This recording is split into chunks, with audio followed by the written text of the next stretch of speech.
is it? A neighbor. May I come in?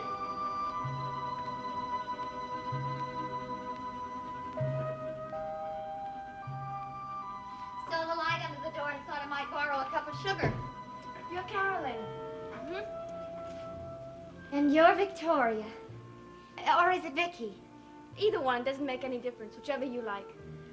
Well, Vicky, on behalf of myself and my kooky family, I bid you welcome to the House of Usher. Thanks. On second thought, I'd be glad to help you pack. Well, not tonight. Well, I guess there's some of us who just love to suffer. Oh, you sure I'm not disturbing you? I have a bad habit of just popping in. Oh, no, not at all. I was just writing a letter to a friend back home. Why don't you sit down? When you write to your friend, all you have to say is one word. Help. Vicky, you seem like a nice person. Do yourself a favor. Go back home to New York. You know, I've been hearing that every hour on the hour since I got here. Why does everyone want me to go home? Oh, I didn't say I want you to go. Heck no, it'll be a ball having somebody around here to talk to. But you've been in this mausoleum a couple of hours. Do you think it'll be fun and games? I'm willing to find out. Victoria Winters, I think I'm gonna like you. Okay. Ask. Ask what? Well, I was born and brought up in this prison, and you can't tell me you don't have a couple of dozen questions. Come. No hesitation, please. It will not hurt. Very good. Well, I do have a question. Good. Who's Burke Devlin? Never heard of him. Your uncle has. Oh, so you met Uncle Roger. What did you think of him? He's a real doll, isn't he? Well, he seems very nice. Nice. Vicky, Roger Collins has more charm in his right earlobe than all the characters in this icky, sticky town. Oh, he sends me. He really does. And you know who my mother wants me to be hung up on? Joe Haskell. A fisherman yet. Oh, sure, Joe's a nice guy, but, well, let's face it, Vicky. If you had your choice between a charmer like Uncle Roger and a homegrown variety, which would it be? I didn't know you had the choice. I guess I don't. I guess I'll never have any real choices until I can...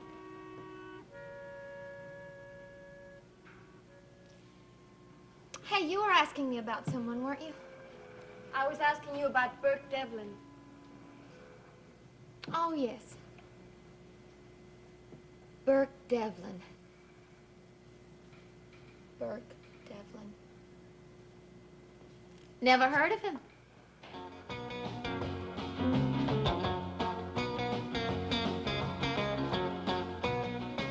Sit down. Look, Mr. Devlin, I don't even know why I came back here. Because I asked you to. But don't worry, Joe. I won't take up too much of your time. Just, a few questions. About you and the girl you want to marry. Carolyn? Why should you be interested in Carolyn? Sit down, Joe. And you might just find out why.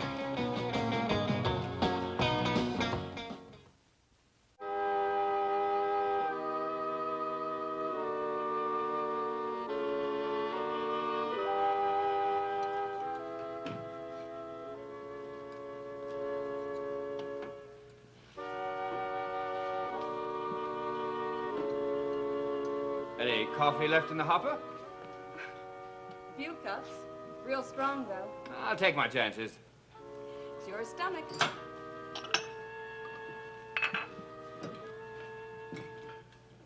Say, Maggie, how's your father these days? Same as always. Full of sound and fury. You want some pie? All right. He, picks you up sometimes, doesn't he, when you're closing? If he's in the mood. Why? I might have a buyer for one of his paintings. Well, that would be nice. Why don't you try the house? Oh, I did. I rang the bell a couple of times, but nobody answered. You should have banged on the door. You know my father. Little celebration, and he sleeps like there's no tomorrow. Well, banging on doors isn't exactly in my repertoire.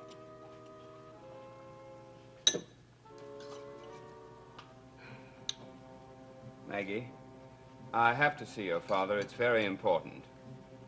I wish I could help you, but you know, Pop. He could have decided to take an overnight hike to Bangor. We'll be closing in 5 minutes, so with all due respect, don't take too long.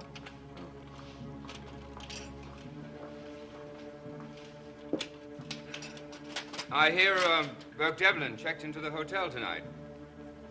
That's right. Have you seen him? But I understand he really hit it big. What do you mean? Took 3 rooms on the top floor, handing out big tips. And I remember when he used to pose for Pop. For quarters. You know, it's a funny thing how fond Pop used to be of Burke. He's never mentioned him. Never mentioned his name once in all these years.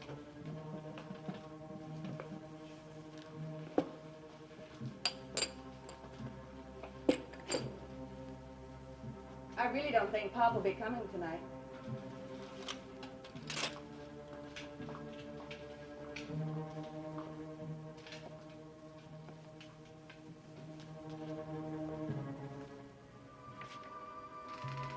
How should I know what he was thinking?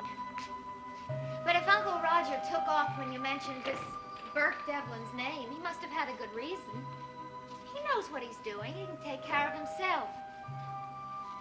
I'm not worried about him. He seemed frightened, Carolyn.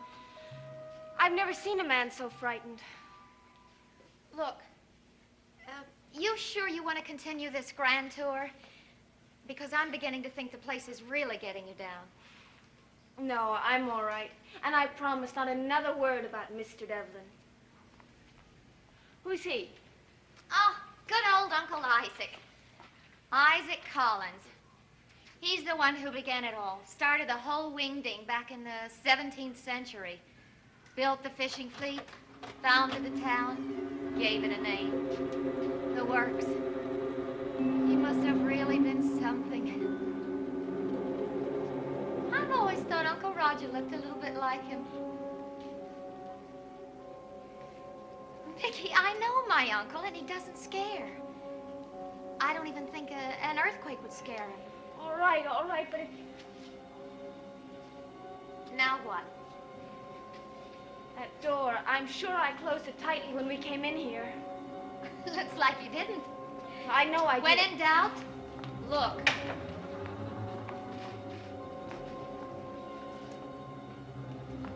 Must have been the wind blew it open. There's no wind in here. Vicky, you're going to have to try to get used to doors like that. It isn't easy, I know. But you'll have to try. Now, where were we? Oh. Isaac Collins, the big shot who started the whole mess. You might say he's the man who put us into the fish business. I wonder what he'd say if he could see the town now. Artist colony, summer people, and this big, fat, ugly house on top of the hill. You want to marry Carolyn Stoddard, don't you? Yeah? Oh, thanks. She keeps slapping you down, doesn't she? Look, Mr. Devlin, I don't know how you know all about this. Joe, I know a lot more about you. I know that you work for the Collins fishing fleet. I know exactly how much money you've saved. And I know just what you're saving it for. Now, wait a A minute. boat of your own. Am I right? do you do, hire private detectives? You're an ambitious kid, Joe. You want to get ahead. Work for yourself. I like that. But you're a dead duck as far as Carolyn Stoddard is concerned. And you know it. As long as she lives in that house on the hill. She doesn't want to leave her mother alone up there. That makes sense, doesn't it? Does it? Does that make sense, Joe? A woman stays in that hill for 18 years. She could walk off any time. But she won't do it. How long are you going to wait? Another 18 years? What do you want? I want to give you $2,375. You what? That'll do it, won't it? That's how much you need for that down payment on the boat you won. And what do you get?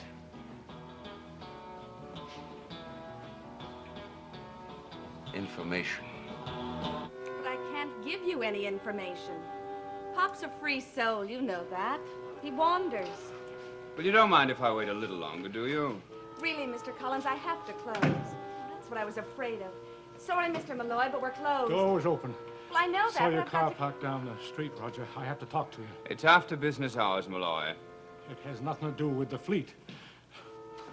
At least I hope not. Oh, of course.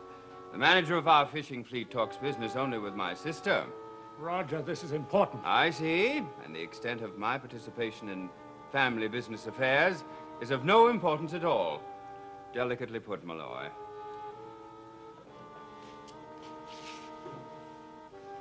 I just heard Burke Devlin's come back.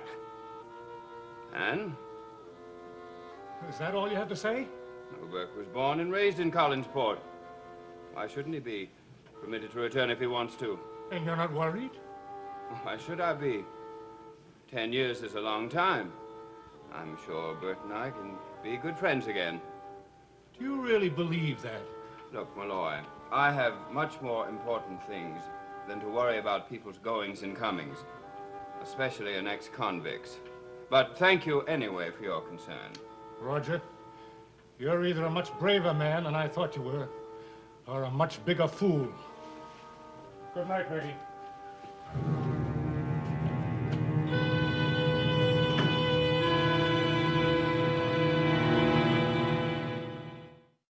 You sure he's coming here?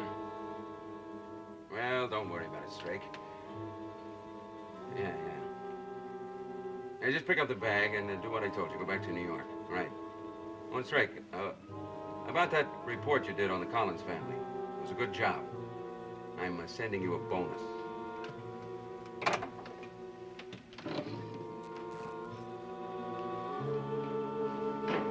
All right, Joe. This is the last place I expected to be paged.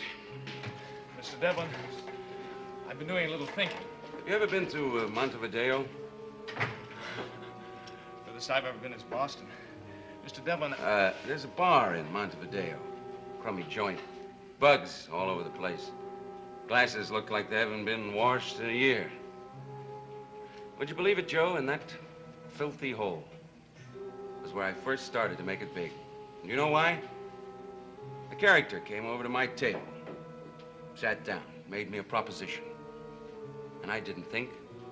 I didn't think for a minute. I snapped at it. And I was on my way. that's you, Mr. Devlin, not me. All I'm asking, Joe, is for you to get your boat. Marry Carolyn Stoddard and be a happy man. I intend to do that, but I'll do it myself. How long do you think it will take you? Well, I'll manage. Joe, you've been hanging around that house for a long time. You must have seen a lot, heard a lot. That's all I want to know. Anything. Important, unimportant. Sorry. Don't make a mistake, Joe. Hello, Burke. Why, Mr. Malloy. It's good to see you again. Go on home, Joe. He's your boss, Joe. You better do what he says. Get some sleep, son. I'll see you in the morning. Yes, sir. I like that boy. Sit down, Mr. Malloy. I'll buy you a drink. I've been expecting you. What do you want with the boy? Oh, just a friendly little chat, that's all. What about? Oh, I think you'll learn that soon enough. As a matter of fact, I'm counting on it. You see, Joe will tell little Carolyn, and she'll tell Uncle Roger. And who knows, pretty soon those ghosts will start moving around again. Burke, that family has had nothing but trouble for a long time. I'll let them live in peace. The way they did me. That was 10 years ago. Let it rest. Mr. Malloy, when I was a kid, I used to go up to Collinwood and look for ghosts. We all used to think it was haunted. Well, I didn't find any then, but they're there. You know it, and I know it. They creep out of every corner and hide under every bed. Well, I didn't put them there, Mr. Malloy, but I'm sure gonna do everything I can to dig them out. What good it'll do you? It might give me back a lot of time I've lost. I'll tell you what. You get up real early tomorrow morning and maybe we'll finish the tour. It's a deal, provided I...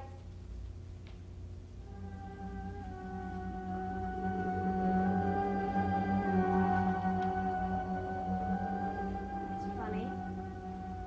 More ghosts? I was sure I put this letter in the drawer. Maybe you took it out again before we left. I know I didn't. Carolyn, why would anyone come up here, take my letter out of a drawer and put it on the bed? I wouldn't know. Unless... Unless what? Vicky, take my advice. Lock your door and get a good night's sleep. Because come tomorrow, you are going to need it. But I'll see you in the morning.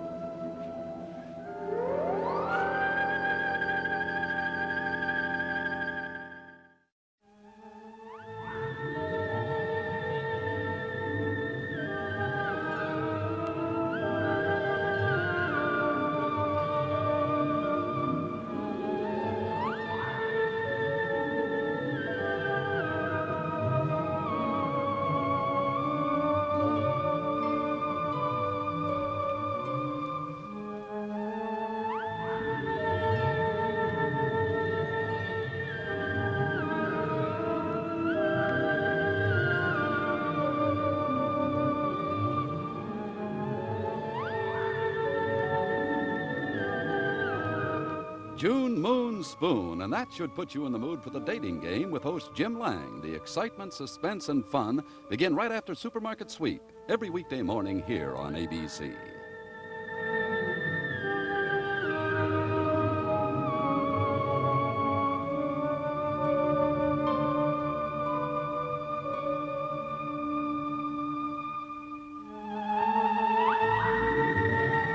Dark Shadows has been a Dan Curtis production.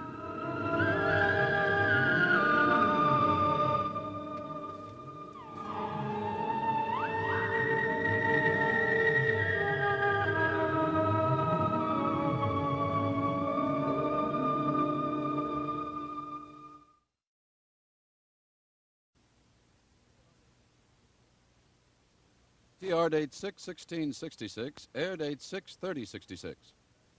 Dark Shadows, number 4-66, BTR date 6/16/66, air date 6/30/66, take one.